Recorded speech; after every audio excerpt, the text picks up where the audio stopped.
নমস্কাৰ। অনন্ত আলোকলৈ সকলোকে স্বাগতম জনাইছোঁ।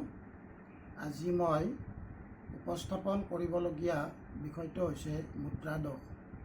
সাধাৰণতে মানুহে এটা কামেই পুনৰাবৃত্তি কৰি থাকিলে আৰু কথা কওঁতে মাজে মাজে এটা শব্দ বাৰে বাৰে ব্যৱহাৰ কৰিলে তেনেধৰণৰ দোষক আমি মুদ্ৰাদোষ বুলি ক'ব পাৰোঁ।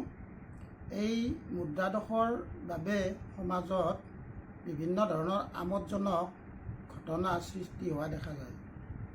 কিছুমান লোকে মুদ্ৰাদোষ বুলি কওঁতে কথাৰ মাজত এটা শব্দ বাৰে বাৰে পুনৰাবৃত্তি কৰে।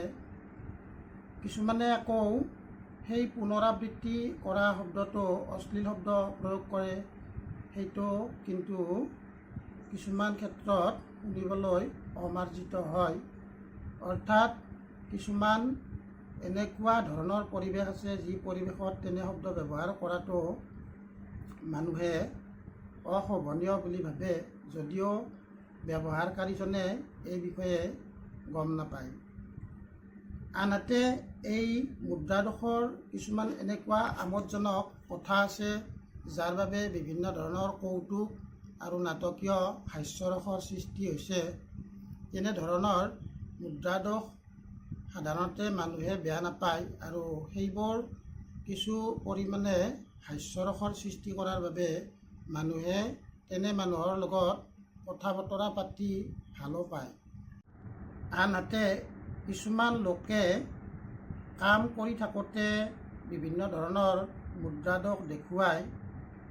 এই ক্ষেত্ৰত ক'বলগীয়া এইটোৱেই যে বিশেষকৈ শিক্ষকতা কৰিলে শিক্ষকসকলৰ কিছুমান এনে গুণ থকা দেখা যায়। মই অৱশ্যে সকলো শিক্ষকক উদ্দেশ্য কৰি কোৱা নাই। কিছুমানৰ এইটো দোষ আছে। ইয়াক মুদ্ৰাদোষ বুলি ক'ব পাৰি নে নোৱাৰি মই নাজানো। হয়তো এই দোষটো পিছত সৃষ্টি হোৱা, কাৰণ সৰুৰে পৰা সাধাৰণতে এনে দোষ দেখা নাযায়।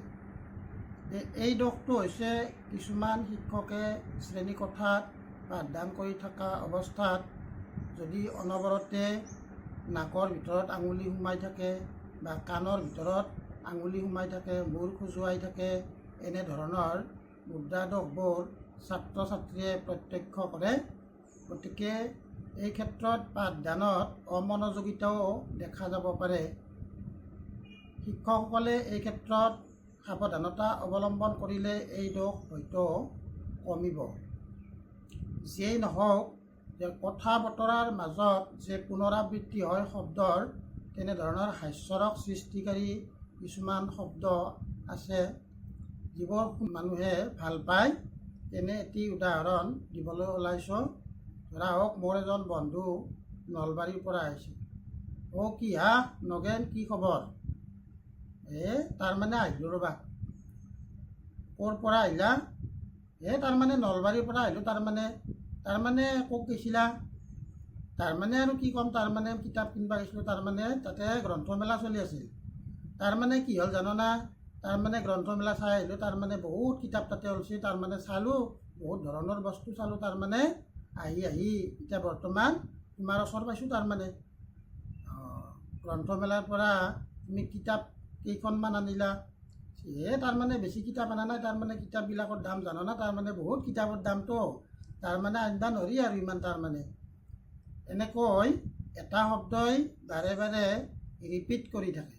এই ধৰণৰ হাস্যৰসবোৰ মানুহে খুব ভাল পায় আৰু এনেধৰণৰ হাস্যৰস লৈয়েই কিছুমান চিনেমা বা কমেডি বা হাস্যৰসৰ কৌতুক সৃষ্টি হৈছে। তাৰে এটি উদাহৰণ হৈছে তোমাৰ মুখত। আজি বোলে তোমাৰ মুখত বমি কৰিলোঁ, বোলে তোমাৰ মুখত ৰাতিপুৱাৰ পৰা পেটটো বিষাই আছে তোমাৰ মুখত। ঠিক এনেধৰণৰ কিছু ডাইলগ মই এখন কমেডি ধাৰাবাহিকত শুনিবলৈ পাইছিলোঁ। আজিলৈ মোৰ এই ভিডিঅ'টি ইমানেই। মোৰ এই ভিডিঅ'বোৰ যদি ভাল পাইছে তেনেহ'লে লাইক কৰিব আৰু ছাবস্ক্ৰাইব কৰিবলৈ নাপাহৰিব। ধন্যবাদ।